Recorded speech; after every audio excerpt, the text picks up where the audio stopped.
नमस्कार। रक्षाबंधन के इस पर्व पर आप सभी को मेरी तरफ से हार्दिक शुभकामनाएं। मेरा नाम सुमति है और मेरे इस चैनल पर मेरी यह दूसरी वीडियो है। आज रक्षाबंधन के दिन मुझे लगा यह एक अच्छा अवसर है आप सभी के समक्ष आने का, आप सबसे वार्तालाप करने का, साथ ही शुभकामनाएं देने का। रक्षाबंधन जो प्रतीक है भाई बहन के स्नेह का। बहनें इस दिन अपने भाइयों की कलाई पर रक्षा सूत्र बांधती हैं, कामना करती हैं उनकी दीर्घायु की, अच्छे स्वास्थ्य की, उनके मंगलमय भविष्य की।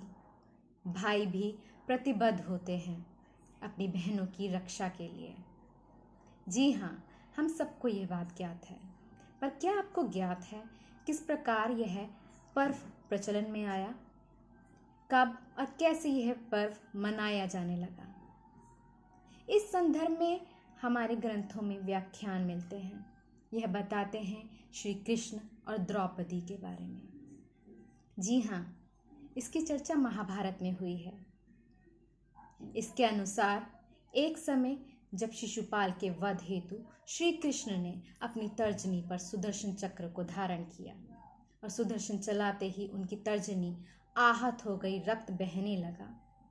तब द्रौपदी ने उसी क्षण अपने आंचल का एक सिरा फाड़कर उनकी तर्जनी पर लपेट दिया ताकि रक्त का बहाव कम हो जाए।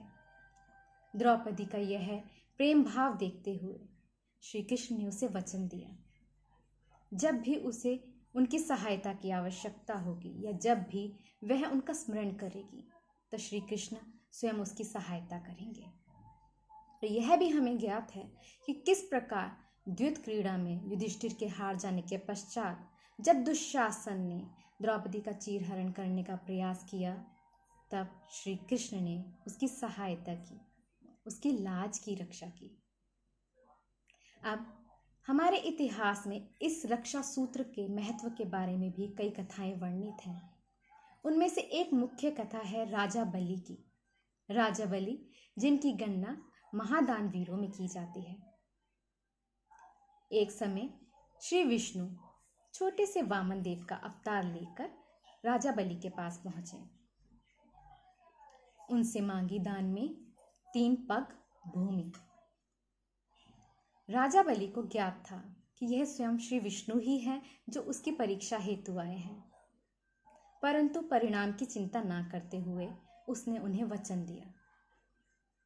अब वामन देव ने विराट रूप धारण कर पहले पग पर सारी धरती माप ली, दूसरे पग पर पूरा अंबर माप लिया। अब तीसरा पग कहाँ रखें?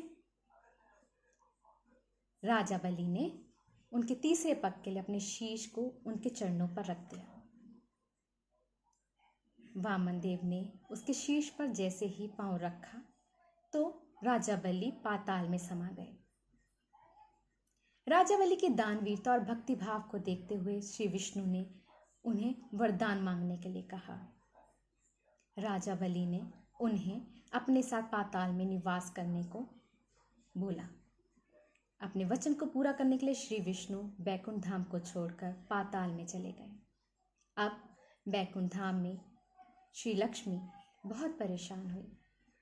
एक गरीब स्त्री का रूप धारण कर वह राजा बलि के पास पहुंची। उसके हाथ में उसकी कलाई पर एक सूत्र बांधा, धागा बांधा।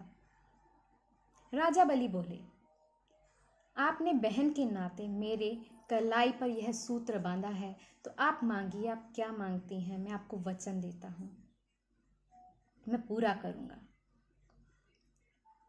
यह वचन लेते ही उस गरीब स्त्री ने अर्थात लक्ष्मी ने अपना वास्तविक परिचय दिया और बोला कि मैं अपने स्वामी श्री विष्णु को बैकुंठ वापस ले जाना चाहती हूँ।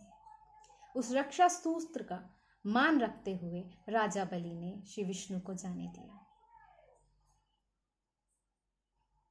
इस तरह हमारा इतिहास बताता है किस प्रकार इस रक्षा सूत्र के लिए भाइयों ने या लोगों ने अपनी बहनों के लिए, उनकी रक्षा के लिए तत्परता दिखाई है।